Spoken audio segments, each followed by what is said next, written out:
Simple simple सवालात नजर आते हैं, लेकिन इनके जवाबात जो होते हैं आपको अच्छे से तैयार करने होते हैं, क्योंकि यहाँ पर आपको आपकी जात नहीं बल्कि एक एडमिनिस्ट्रेटर को दिखाना होता है।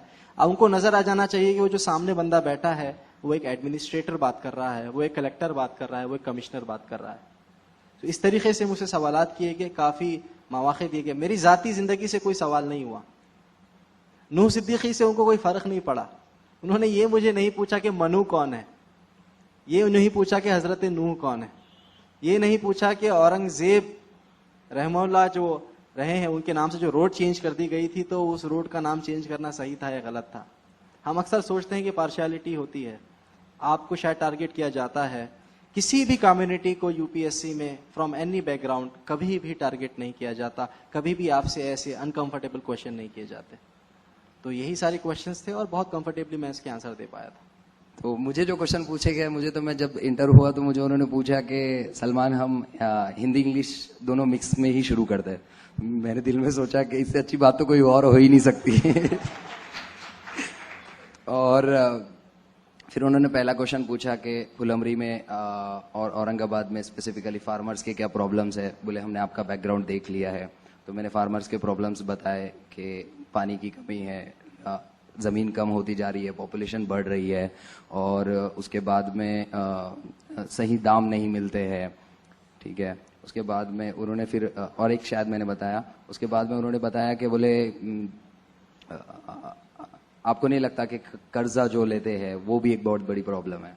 तो फिर मैंने बोला कि हाँ वो भी बहुत बड़ी प्रॉब्लम है, जिसकी वजह से शेतकरी जो है वो आत्महत्या कर लेते हैं। और मुझे भी फील होता है रियली, एग्रीकल्चर जो बहुत छोटे लैंड में होता है ना, it's just like an cancer. वो आपको नहीं छोड़ेगा और आप उसको नहीं छोड़ोगे, और education is the weapon to change that. उसके बाद में उन्होंने बोला कि आपके यहाँ पे मनी लेंडर होते हैं कि वो कैसे पैसे लेते हैं। तो आपको सबको पता है वो कैसे लेते हैं, मतलब रिटर्न कैसे लेते हैं पैसे। पहले तो आप जो गिरवी रखी चीजें होती है वो ले लेते हैं, मैंने यही बोला, जो नेचुरल चीजें, जो सही चीजें है। और दूसरा, वो पहला लोन चुकता करने के लिए दूसरा लोन दे देते हैं। फिर उसके बाद में कुछ क्वेश्चन ये आए कि हैप्पीनेस इंडेक्स पे बात हो रही थी, तो उन्होंने बोला कि आर यू हैप्पी पर्सन। तो मैंने हंसते हुए बोला कि yes sir I am happy person. तो बोले भाई, तो फिर मैंने बोला कि मैं ऐसे रीजन से बिलोंग करता हूँ और मुझे पढ़ने का मौका मिला है, मुझे जो सीखने का मौका मिला है मैंने उसे हमेशा से एंजॉय किया है, सो आई एम हैप्पी पर्सन। तो फिर उन्होंने बोला कि किसी भी हैप्पीनेस को डिफाइन करने के लिए क्या होना चाहिए, तो मैंने 2-3 पैरामीटर्स बताए। ठीक है, और इंटरेस्टिंग मतलब थोड़ा सा बताता हूँ, उसमें जो था वो ये था, उर्दू पे जब वो आए, तो उर्दू पे जैसे ही आए तो मेरे मुंह पे स्माइल आ गई कि उर्दू है अब तो अपना एरिया आ गया है। तो उन्होंने बोला कि आप शेर व शायरी लिखते हैं तो क्यों लिखते हैं। तो अब यहाँ पे मुझे क्वेश्चन का आंसर नहीं देना था, अब मुझे सरप्राइजेस देने थे। हमने पहले ही बहुत काम किया था इस पे दोनों ने कि कैसे कैसे डील करना है। तो फिर मैंने उनको बोला कि सर मैं यहाँ पे एक मोमिन का एक शेर कोट करना चाहूंगा कि तुम मेरे पास होते हो गोया जब कोई दूसरा नहीं होता। कि जब मेरे पास में कोई ऐसा थॉट आता है, जो ऐसे कुछ एक सोच आती है जो मेरे दिल में एक बबल क्रिएट करता है, तो मैं उसको लिख लेता हूँ, इसलिए मैं लिखता हूँ। तो फिर ये हो गया। फिर उन्होंने बोला आप क्यों लिखते हैं, तो नहीं आप क्या लिखते हैं, मतलब कौन से टॉपिक्स पे लिखते हैं। तो फिर मैंने बोला कि सर मैं इसके लिए भी आपको एक शेर से आंसर दूंगा।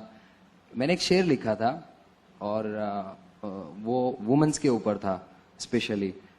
उसूलों पर लुटा दी है जिंदगी अपनी, उसूलों पर लुटा दी है जिंदगी अपनी, एक भी नहीं हमारा ये भी मगर पता था।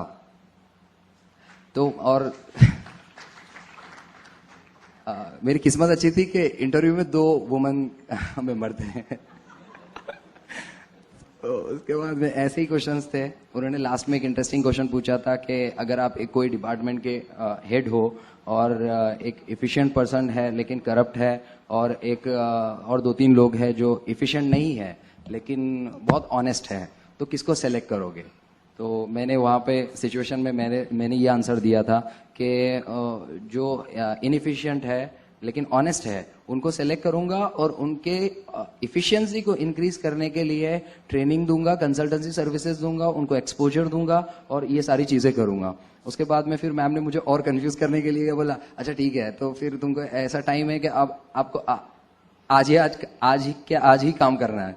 ठीक है, आपके पास ऑप्शंस अवेलेबल नहीं है, तो आप ये भी तो कर सकते हो कि इनके यहाँ पे ट्रांसपेरेंसी इंक्रीज कर सकते हो।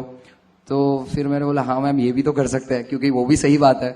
तो फिर मैं बोला कि वहाँ पे टेक्नोलॉजी का इस्तेमाल कर सकते हैं, वहाँ पे हम अकाउंटेबिलिटी मेजर्स ले सकते हैं, वहाँ पे हम प्रॉपर ऑडिट मैकेनिज्म का इस्तेमाल कर सकते हैं, क्योंकि सिर्फ ऑनेस्टी से काम नहीं चलता और सिर्फ इफिशियंसी से काम नहीं चलता, दोनों का मिक्सचर बहुत जरूरी है। ठीक है, थैंक यू। ये मेरे कुछ क्वेश्चंस थे, वो वैसे तो बहुत क्वेश्चंस पूछे। सर क्यों अपने औरंगाबाद में ऐसा इदारा नहीं है जहाँ पे हम लोग गर्ल्स, जैसे कि आपने सर ने बताया, नूह सर ने, कि गर्ल्स भी कर सकती है, पर हमारे पास हमारा फैमिली बैकग्राउंड हम लोगों को ये सपोर्ट नहीं करता। ठीक है, आप पुणे चले जाओ, आप ये कर लो, आप वो कर, हाँ ये होता है, हाँ तू कर सकती है, पर कोई ऐसा ओपन माइंडेड पेरेंट्स नहीं होते सर अपने पास। Why Aurangabad is not that much organize as like a Pune. Kabish foundation की ही लड़कियां हैं माशाल्लाह। जो परसों ज़कात फाउंडेशन का एक एंट्रेंस एग्जाम था, तो उसमें 12 लोग अपीयर हुए हैं, जिसमें से खास बात यह है 8 लड़कियां हैं और 4 लड़के हैं, जो कि अपने वालिदैन के साथ ही गए हैं। तो एक वक्त ये था जहां पे लड़कों को यूपीएससी करने के लिए माहौल नहीं था, तो धीरे धीरे माहौल बना है। फाउंडेशन जो है वो जेंडर न्यूट्रल है, सिर्फ मर्दों के लिए काम नहीं कर रहा है।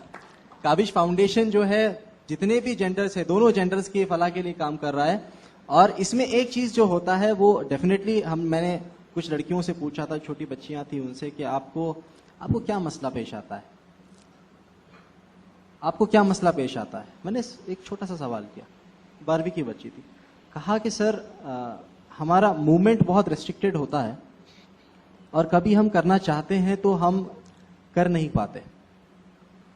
तो मेरी समझ में एक बात आई, वो ये बात आई कि हमें अपने बच्चियों पर पहले तरबियत देना है, बाद में उन पर भरोसा भी करना है। जब अगर हम उनको बच्चियों पर भरोसा करेंगे, और बेशक मैंने देखा है 3-3 साल से दिल्ली में माशाल्लाह औरंगाबाद की लड़कियां रह रही हैं, जो कि जिन्होंने ना पर्दे में कोई प्रॉब्लम आने दिया, ना ही कोई गैर महरम से उनकी बातें हैं, बल्कि वो बेहतरीन पर्दे में बिल्कुल। और जो इंस्टीट्यूशंस हैं, खास तौर से औरंगाबाद में काबिश फाउंडेशन का जो रीडिंग रूम सेंटर है, वहाँ पे तो लड़कियों के लिए बेहतरीन फैसिलिटी की गई है।